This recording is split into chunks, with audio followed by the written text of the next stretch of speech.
Շնորհակալություն Տիկին Հակոբյան, Գառնիկ Դանիելյան, համեցեք։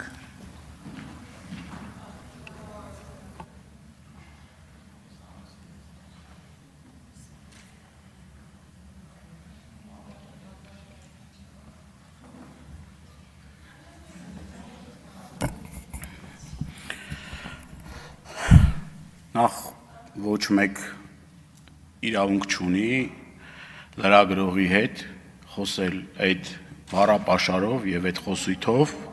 անկախ նրանից կլինի ընդդիմադիր, թե իշխանական պատգամավոր։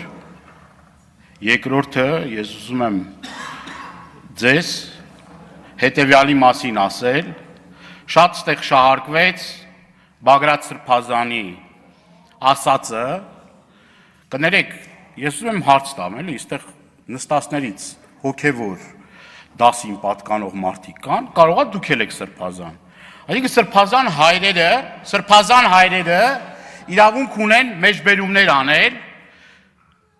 Աստվածաշնչից, եթե որևիցե մեկը դրանից հետո իրեն վիրավորված է համարել կամ որևէ մեկին վիրավորել են, ես ուզում եմ հիշեցնել, որ Բագրատ Սրբազանը մի քանի անգամ ներողություն է խնդրել դրա համար, եթե լրագրողը վիրավորվել է։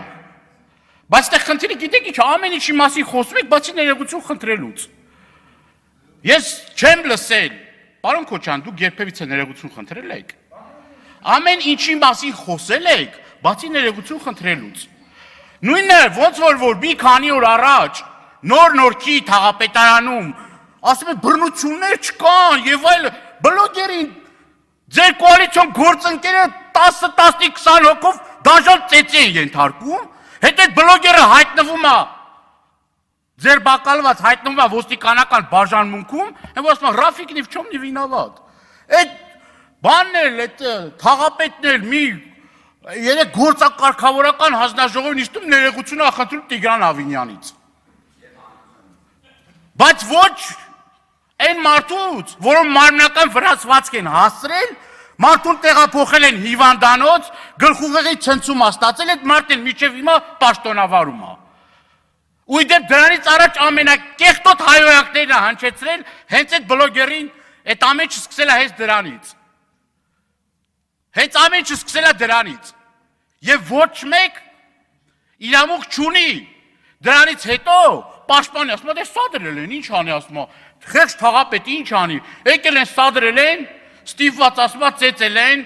ասում է, դե մենք ասում է, շատ ուժեղ տղերք ունենք այդտեղ, իրանց այդ կուսակցության ներկայացուցիչն ասում, այդ օրը լավ պատրաստվել էին, բայց մենք զսպեցինք, որ չծեծեք, սուվերենության դեմ հարձակում է տեղի ունեցել։ Լավ, ամոթ է։ Եվ ստեղից ես կոչ եմ անում ոչ մեկ, թող չհամեմատվի Սրբազան հոր արքեպիսկոպոսի հետ, եթե ինչ-որ բառապաշար կա, որը որ ասվում է հոգևոր տեսանկյունից, օրինակ ծնկի գալը եւ օրինակ մեղքերի թողություն խնդրելը։ Իսկ թվում է, պարոն Քոչարյան, դուք հաջորդը հետ չեք անի, էլի։ Շնորհակալություն պարոն Դանիելյան, այժմ ելույթներ կհնչեն խմբակցությունների անունից, առաջինը ելույթ կունենա պատիվ ունեմ խմբակցության ղեկավար Հայկ Մամիջանյանը,